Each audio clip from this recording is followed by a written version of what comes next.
Je, wewe ni mpenzi wa ugali wa muhogo?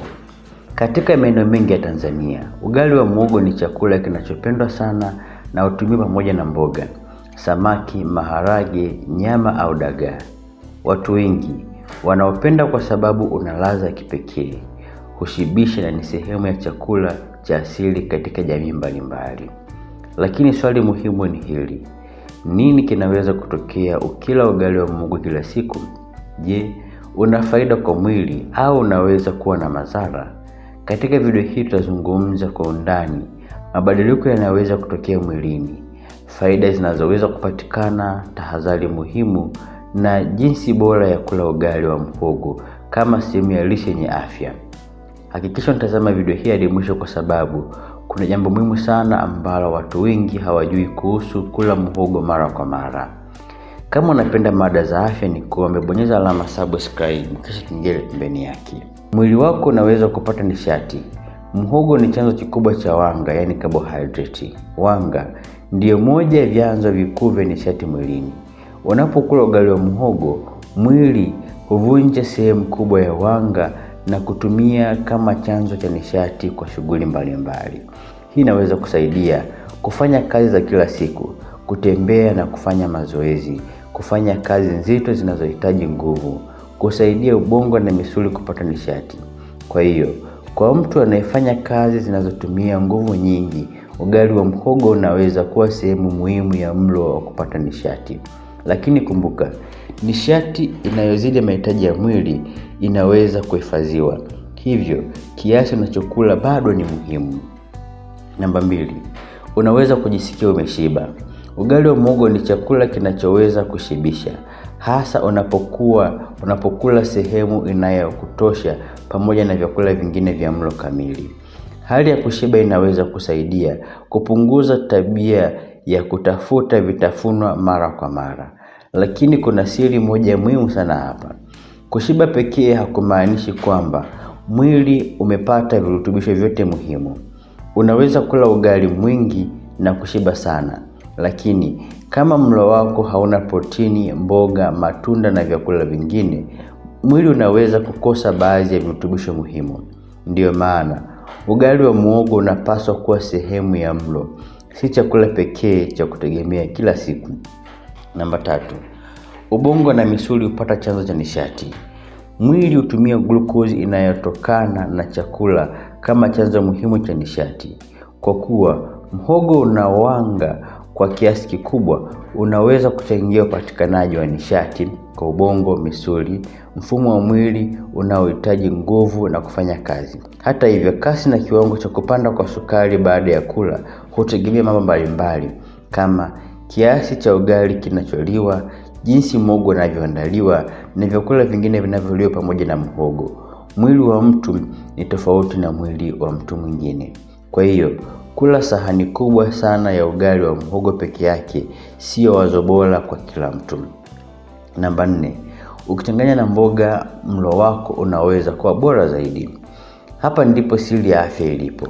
Ugali wa muhogo ukiambatana na mchicha, matembele, kisamvu, spinach na mboga mbalimbali unaweza kusaidia kufanya mlo wako uwe na mchanganyiko mpana zaidi ya virutubisho.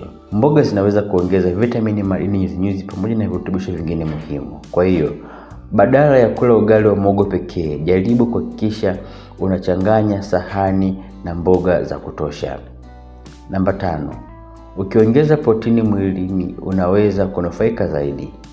Ugali wa muhogo una wanga mwingi, lakini haupaswi kutegemewa kama chanzo kikuu cha protini. Ili kuboresha mlo wako, unaweza kula pamoja na vyanzo vya protini kama samaki, dagaa, maharage, mayai, kuku, nyama kwa kiasi kinachofaa, karanga na jamii nyingine za kunde. Protini ni muhimu kwa kazi mbalimbali za mwili, ikiwemo kujenga na kurekebisha tishu. Kwa hiyo, ugali ukiongeza na mboga za majani pamoja na protini unaweza kuwa mchanganyiko bora zaidi kuliko ugali wa muhogo peke yake. Namba 6, ukila kila siku kwa kiasi kikubwa unaweza kupata kalori nyingi. Hili ni jambo ambalo watu wengi hulipuuza. Kwa sababu ugali wa muhogo ni chanzo kikubwa cha wanga, kula kwa kiasi kikubwa sana kwa mara kunaweza kuongeza ulaji wa jumla wa nishati. Kama nishati unayokula ni kubwa kuliko ile unayotumia kwa muda mrefu, inaweza kuchangia kuongezeka kwa uzito. Hii haimaanishi kwamba ugali wa muhogo ni mbaya. Tatizo linaweza kuwa kiasi kikubwa kupita kiasi, kutofanya mazoezi au shughuli za kutosha, mlo usio na uwiano, kuongeza vyakula vingine vyenye kalori nyingi kupita kiasi. Kwa hiyo, afya nzuri haitegemei kuacha kabisa ugali wa muhogo. Mara nyingi inahusisha kiasi, uwiano na mtindo bora wa maisha. Watu wenye tatizo la sukari wanapaswa kuwa waangalifu zaidi kwa kiasi wanachokula. Kwa watu wenye kisukari au wanaojaribu kudhibiti kiwango cha sukari, kiasi cha vyakula vya wanga kinacholiwa kwa siku ni jambo muhimu sana la kuzingatia. Ugali wa muhogo unaweza kuwa sehemu ya mlo, lakini ni vyema kuzingatia kiasi cha ugali ambapo tunashauri kiwe usawa ngumi. Kiasi cha muhogo kwenye sahani, kuongeza chanzo cha protini, kuepuka kula sahani kubwa pekee kupita kiasi, kufuatilia ushauri wa mtoa huduma ya afya kulingana na hali binafsi, na kuwa na mtindo bora wa maisha. Mfano wa mtindo bora wa maisha au mtindo wa sahani ambao unaweza kuwa na faida kubwa ni mboga nyingi, protini ya kutosha, kiasi cha wastani cha ugali wa muhogo. Yaani tunashauri ugali wa muhogo au wanga unaotokana na ugali wa muhogo kiwe robo ya sahani, alafu robo nyingine iundwe na mboga za majani na robo nyingine iundwe na protini. Usichukulie chakula kimoja kama tiba ya kisukari au ugonjwa mwingine. Unaweza kupata nguvu za kufanya shughuli zako kila siku. Kwa watu wanaofanya kazi za shambani, ujenzi, kutembea umbali mrefu au shughuli nyingine zinazohitaji nguvu, chakula chenye wanga kinaweza kusaidia kukidhi mahitaji ya nishati. Lakini mahitaji ya chakula hutofautiana kati ya mtoto, mtu mzima, mzee, mwanamichezo, mtu mwenye kazi nzito na mtu mwenye maisha ya kukaa sana. Kwa hiyo, kiasi kinachomfaa mtu mmoja kinaweza kisiwe sahihi kwa mwingine. Siri muhimu: usitegemee ugali wa muhogo peke yake.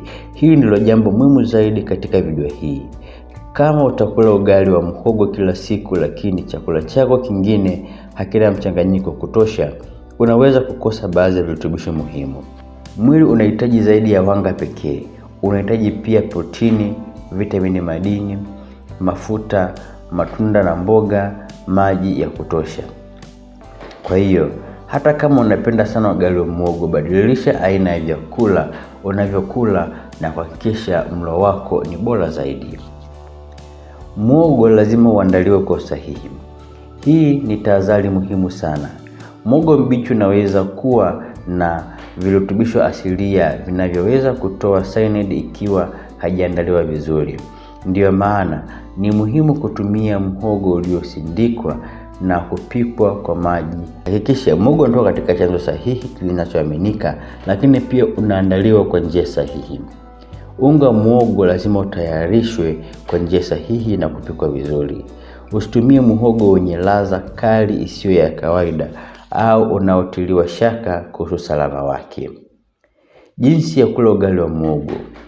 Ikiwa unapenda ugali wa muhogo, unaweza kufurahia kwa mtindo wenye uwiano zaidi. Kwanza, usijaze sahani yote ugali.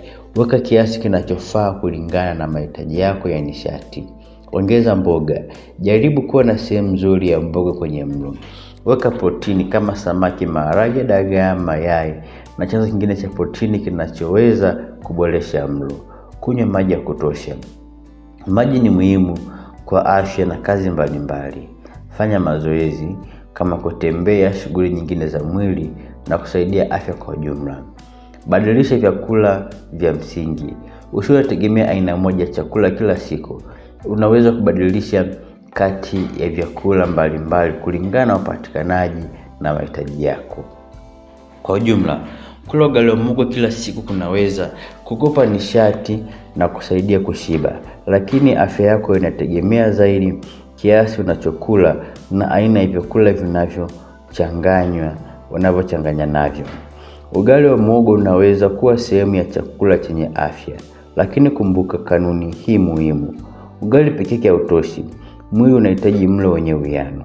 Ukila ugali wa muhogo pamoja na mboga, protini, matunda na vyakula vingine mbalimbali, unaweza kufanya mlo wako uwe bora zaidi na wenye mchanganyiko na virutubisho muhimu. Je, wewe unapenda kula ugali wa muhogo na nini? Mboga, samaki, maharage, dagaa au nyama? Tuandikie kwenye sehemu ya maoni, na usisahau kulike, kusubscribe na kushare video hii kwa marafiki wengi zaidi. Afya yako inaanzia kwenye uchaguzi wako wa kila siku.